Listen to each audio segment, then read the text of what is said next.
Hello, lab partner. Actually, today, you're not going to be my lab partner. Nope, nothing against you personally. It's that you were going to do this on your own. Had we been meeting in class at the MCC, you would be doing this on your own. Now, of course, you could work along with another person, but everybody would be doing their own work. This is going to be what I call more of a dry lab, where you're going to do drawings and some vector drawings. This vector lab, actually I just loaded it in, so you now have it. Go ahead and look in Essential Documents, you'll find it. V for vector means it's going to be down near the bottom. It's at the bottom of the list of Essential Documents. Go find that, get that out, Vector Lab. And if you read the top of it, it says, calculate and draw to scale the following problems. Your drawing should be done to scale. Label all vectors, include the scale that you use, show the math for each problem, and a drawing. All right, so what this is there are six problems on there. Now, of those 6 problems, what you're going to do for every one of them, all 6, you're going to show a math solution. And we've gone through the math. Hopefully at this point you've gone through the vector videos and you can get how to do a vector. And I want you to do the math. Practice. This is good practice. And the other thing you're going to do is you're going to do a drawing for them. Actually, not all of them. You will not do a drawing for either 4 or 5. So you will draw to scale 1, 2, 3, and 6. Not 4 and 5. And the reason that, 4 and 5, if we were meeting, I would certainly have you do them. They are a little challenging to draw, especially if you are not too good with using a protractor, not too good with geometry and angles. If I don't have you in class or can't show you personally, it becomes very difficult. To do this on your own without having at least the ability to ask me some questions, I can see what you've done, becomes really cumbersome. So we would be going back and forth on 4 and 5. So in other words, long story short, you're going to do the math for all of them, and then you're going to draw to scale 1, 2, 3, and 6. So you will not do 4 and 5. All right, now what I'm talking about here is a different way of solving a vector problem. This is the graphical solution method. Now we've gone through the math. We should be able to hopefully do these mathematical solutions to vectors. But there's another way. You can solve vector problems without doing any math. No math? Yeah, no math. I mean, technically you have to be able to count. Okay, is that math?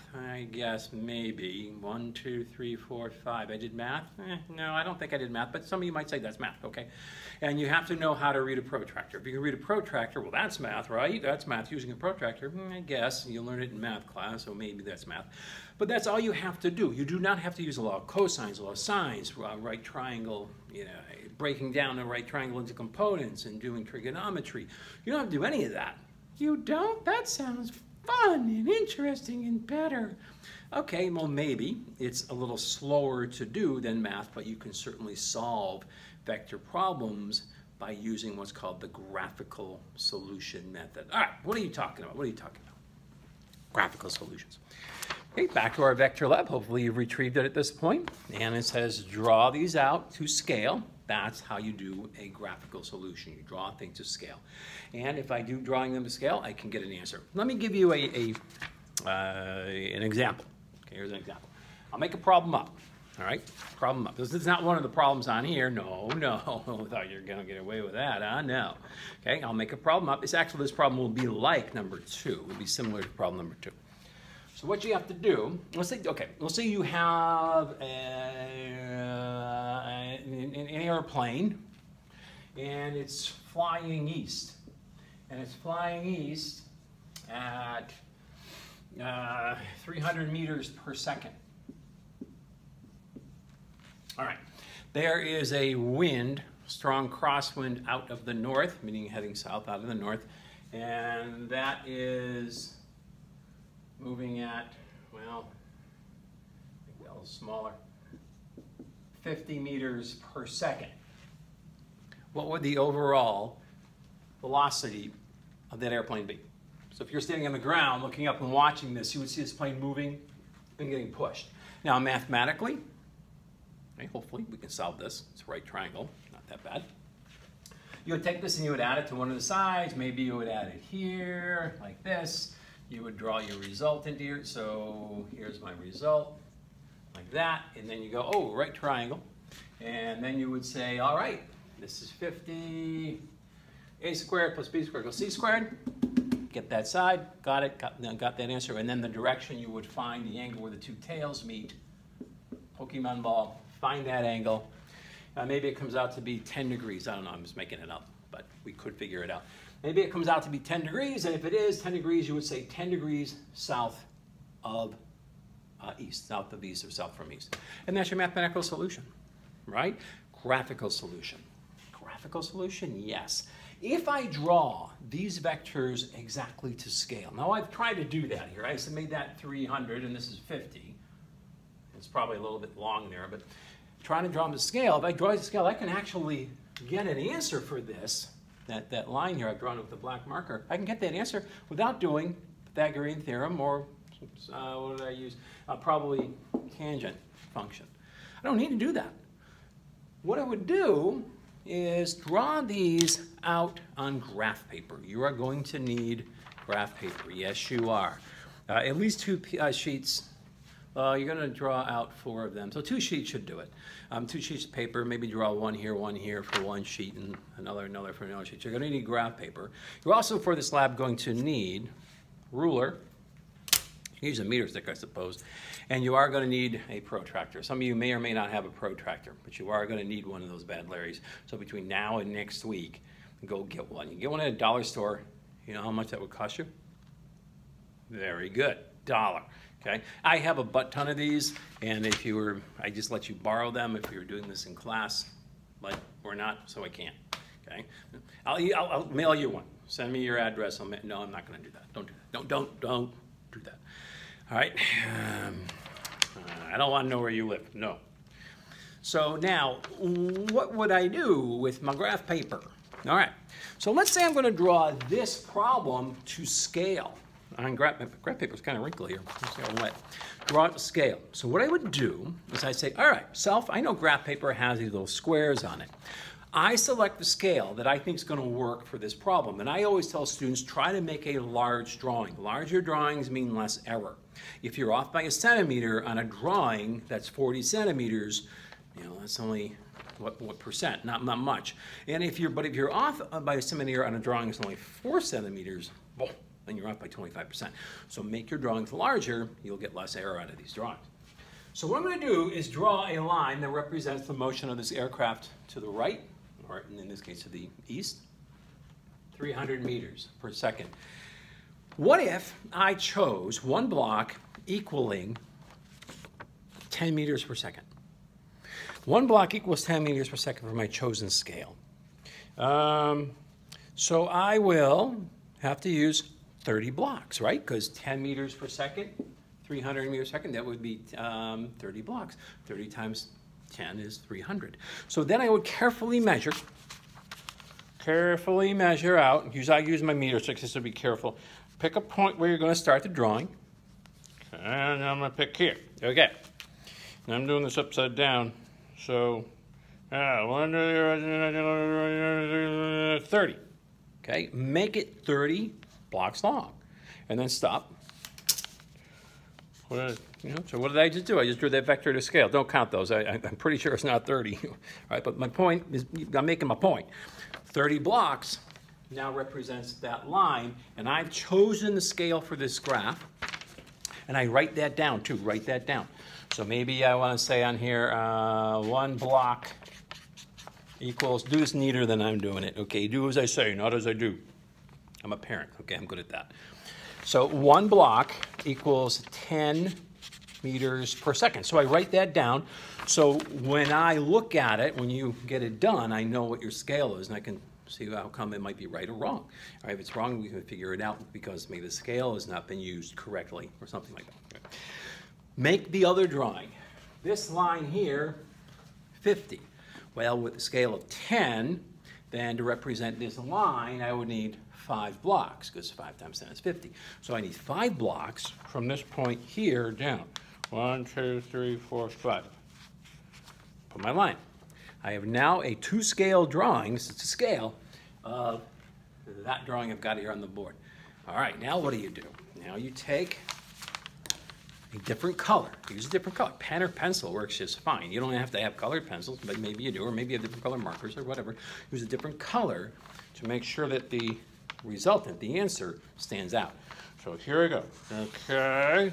Draw that nice and carefully, like I did. Perfectly straight line, like I did. You're going to be more careful. You're going to use your ruler. Okay. And then you get the answer. Now, how does that give me the answer? How do I know what the answer is without doing any math? Okay, remember, you chose the scale. So what I'm going to do now is measure that result. I'm going to take my ruler, and I'm going to measure, use the centimeter side, the length of that answer, the length of that result, and I measure that out. Okay, you measure out that length, and maybe that length comes out to be 14 centimeters. Okay, 14 centimeters. So what I'm going to do is take that 14, this is the important part. Now listen up here, listen up. Stop falling asleep, stop drooling. Thank you. Clean up that drool. Okay, it's kind of gross. All right. So now you need to take that length measurement. In my example, I just said it's 14 centimeters. Okay, might not be that for you. And then I'm going to take that 14, remember 14, and I'm going to take my ruler and I'm going to hold it vertically. I'll hold it vertically along the blocks. And then I'm going to go 14. Oh, you can't see that. 14 centimeters. Now what do? Count how many blocks that is. Start counting. 1, 2, 3, 4, 5, 6, 7, 8, 9, 10, 31, 32. Okay, 32 blocks. That length that I had measured for the result is 32 blocks long. You said that each block was worth 10 meters per second. That's the scale we used. So 32 blocks times 10, 320 meters per second. Now, I don't know if that's the answer, people. I don't know. I didn't do this out, so it might not be the answer. But in my example, 320. So now I know what that length represents, 320. I didn't do any math. The only math I did was counting blocks. All right, well, no, actually you had to multiply, okay, lies. I had to multiply the amount of blocks by my scale of 10, so I guess there was a little bit of multiplication math. Sorry. All right, that's it. We're done, right? No, you need the direction. Remember, it's a vector. It's a vector lab, so you need the direction. So what you're going to do is you're going to take the protractor, you're going to line it up, and if you don't remember how to use a protractor, like this is the point there that I would put where the two tails meet. Remember, we always measure the angle of the two tails meet. So put that here, and then I'd read off that angle. It's 8 degrees. 8 degrees. Okay, we've got the answer then.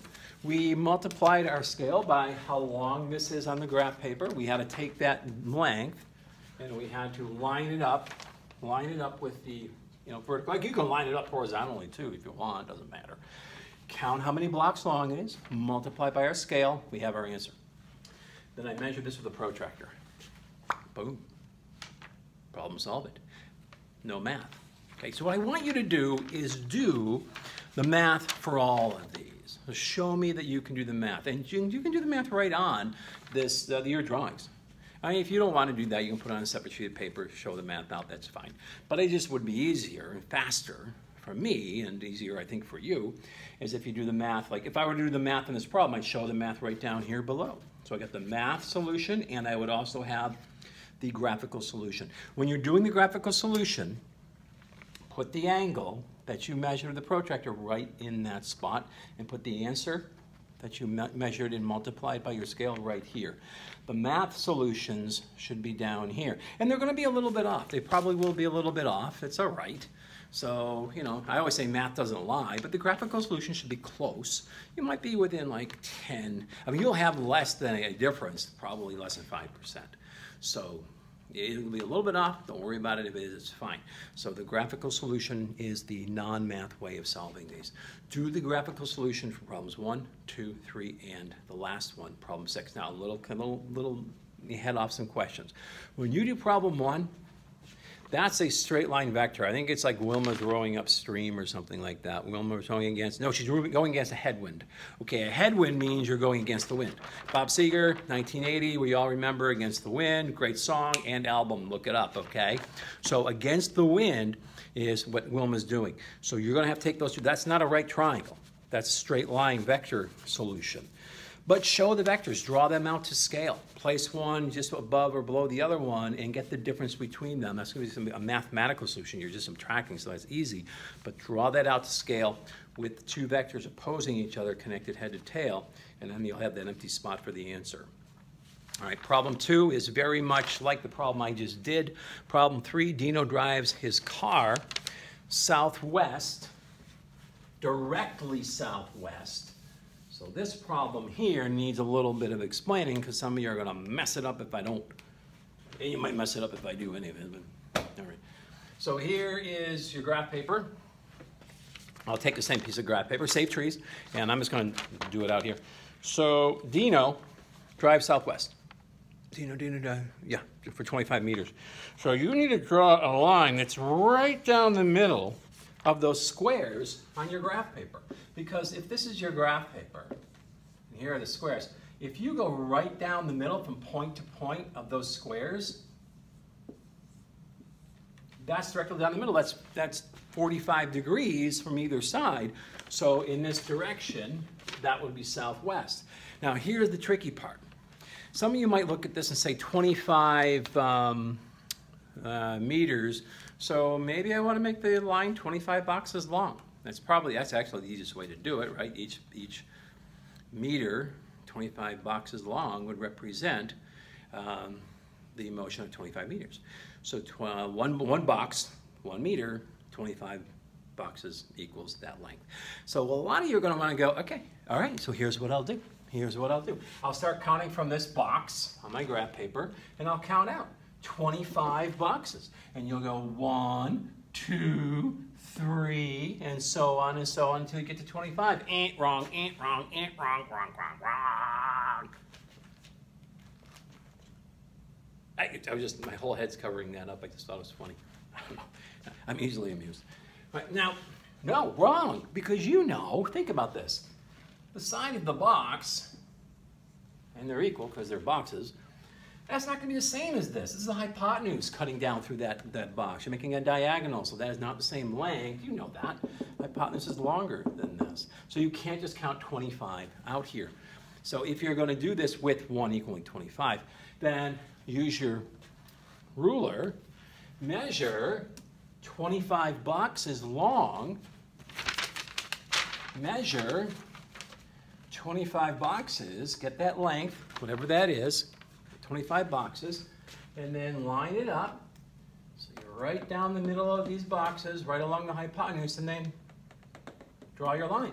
And your line most likely is going to end up somewhere like in the middle of the box or something like that, because that length along that diagonal is not the same as the length along the boxes. But measure out 25 boxes, or if you want to make a real small drawing, I suppose you make 1 box equal 5. But that leads to more error. But you can do it. Hey, it was America. Doggone it. Do what you want. America.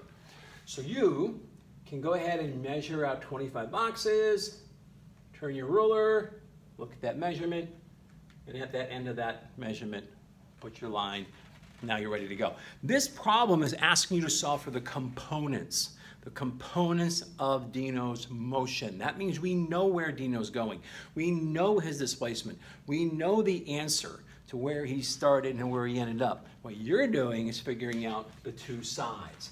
So this is a problem unlike number 2. Number 2, you were given 2 vectors, you figured out the answer. This time you're given the answer, and you have to figure out the 2 sides, the 2 components. So you're doing the opposite. So you're going to figure out how far south and how far east, and that does make a right triangle, that Dino does go. So you go ahead and do that drawing out, measure that length.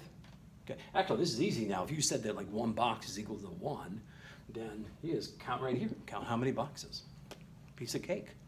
And you'll have your answer graphically right there. And you also know that's 45 degrees because southwest. Okay? Not united. Okay? Yeah. Some of you get it. A little airline joke there. I know it's insensitive to the airlines. Okay, I get it. Oh, you people and your sensitivity. Okay. Problem 4, problem 5, do the math. Okay, do the math on those. I will give you the hint that problem 4, that is a right triangle. You might not think it is, but number 4 is a right triangle. Number 5 is not a right triangle. Okay, not a right triangle. And number 6 is 3 vectors. 3 vectors? Are you kidding me? We've never done 3 vectors before. You mentioned in one of the videos, if you have 3 vectors, use components and add them all up. And yeah, okay. I want you to do the drawing and the math for this. So draw this one out. Once you draw it out, I think you're going to see that although it's 3 vectors, it's an easy 3-vector problem. If you draw this out, you'll see why. Because she goes and then back up. So she ends up to Okay, there's my hint. So for a 3-vector problem, it's pretty easy. So go ahead and do that one out mathematically. I think you'll find that's pretty easy math solution to it. And don't forget, these are vector problems. Please give me the direction and the angle. So the angle and the direction with the first part of it, which is your magnitude. Don't just give me part of it, because then you only got part of the answer. You want full credit, people. You want full credit. All right, that's it. That's your lab this week. You're going to make these drawings on graph paper, make them nice and neat. Put the math here if you can, and or if on a separate sheet of paper. You'll have 6 solutions mathematically, 4 solutions graphically. Email them to me, and you're good to go. All right, that wraps up this week. Test coming up. Don't forget your test coming up, people.